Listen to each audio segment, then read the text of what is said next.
সম্মানিত ভাই ও বন্ধুরা, আসসালামু আলাইকুম। আল্লাহর রহমতে আপনারা সবাই ভালো আছেন। আজকে আমি যে বিষয়টি কথা বলবো আপনারা খুব মনোযোগ সহকারে শুনবেন। সেটা হলো যে সামনে কুরবানির ঈদ। এই কুরবানিকে সামনে রেখে আমরা অনেকেই গরু কুরবানি দিয়ে থাকি এবং অনেকেই ছাগল কুরবানি দিয়ে থাকি।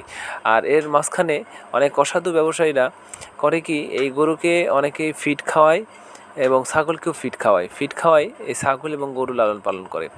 আর সেই মাংস আমরা খেয়ে আমরা অসুস্থ হয়ে পড়ি। তো আমরা একটি ফিড খাওয়ানো গরু বা ছাগল চিনব কী করে? চেনার উপায়টা আপনাদের বলে দেব।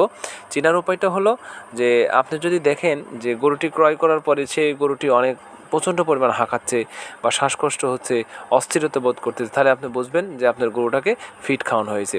যদি আপনার ছাগলের মধ্যেও এই ধরনের অনুভূতি তাদের মধ্যে দেখতে পান, তাহলে আপনারা মনে করবেন যে ছাগলটিকে ফিড খাওয়ানো হয়েছে। তা আপনারা এটা থেকে দূরে থাকবেন এবং আপনারা সচেতন থাকবেন এবং আপনারা সবাই সুস্থ এবং সুন্দর জীবনযাপন করবেন।